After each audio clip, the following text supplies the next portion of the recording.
В Ижевске создают необычный словарь удмуртского языка. Его авторы предложили новый оригинальный подход к изучению родной речи. В шуточной форме иллюстрировали значение слов. Проект существует только в интернете, но идея оказалась настолько интересной, что увлекла даже преподавателей. Равиль Мукменов подробнее. Ты уж дыши, сын. Сейчас я это предложение сказал не на русском языке, а на удмуртском. Если все эти слова переводить на русский, то получится полная белиберда. Ты, озеро, уж, работа, дыши, привык, сын, расческа. Вот так интересно, один из жителей Ижевска решил взглянуть на родной язык и стал достаточно популярным, но пока только в виртуальном мире. Это наш отдел «Иварьёс», новости называется, а тут работаю я.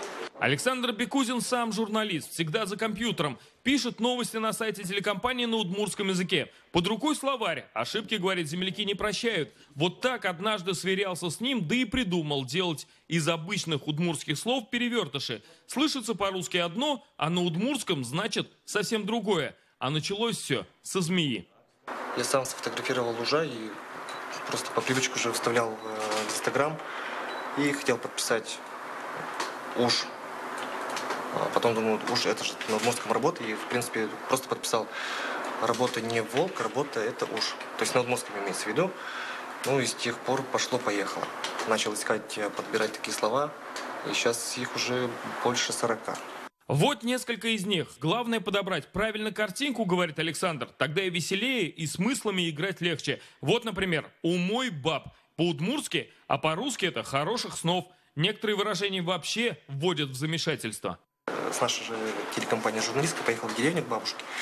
Там все угостили, накормили, интервью взяли. И когда уже начинает уходить, бабушка ей говорит: пукай, пукай. Он такой: да я? Да нет, да вы что? То есть она имела в виду: посиди еще, пукай. Журналистка подумала, что ей предлагают не стесняться. Проекту всего полгода, но его заметили уже не только в виртуальном мире. Институтские преподаватели даже на занятиях с увлечением ищут слова-перевертыши. Кто-то из моих студентов спросил: а как будет по-удмуртски «заречь»? Ой, как будет по-удмуртски «океан», «море»? И я тоже говорю «заречь». И из задних рядов слышу мужской голос: «Кого заречь?» И все засмеялись, и все запомнили, что заречь — это океан, море. Это Андрюша Рысьев тут же среагировал: «Кого заречь?» И вот такие ассоциации, они, конечно, супер средства, чтобы запомнить какие-то фразы или слова, или сочетания, а также повод найти, искать самому. Это ход классный. Я не знаю, был ли он когда-нибудь. Чиновники Удмуртии тоже за этот проект. В последние годы интерес к изучению языка заметно снижался. Внимание к нему сначала привлекли бурановские бабушки, спев на весь мир на удмуртском, а Александр Бекузин популяризацию родного языка продолжает по-своему. И вроде бы ориентировался на молодежь, а повезло. Интересным проект оказался всем. Ну, я думаю, что он направлен лично на меня и на всю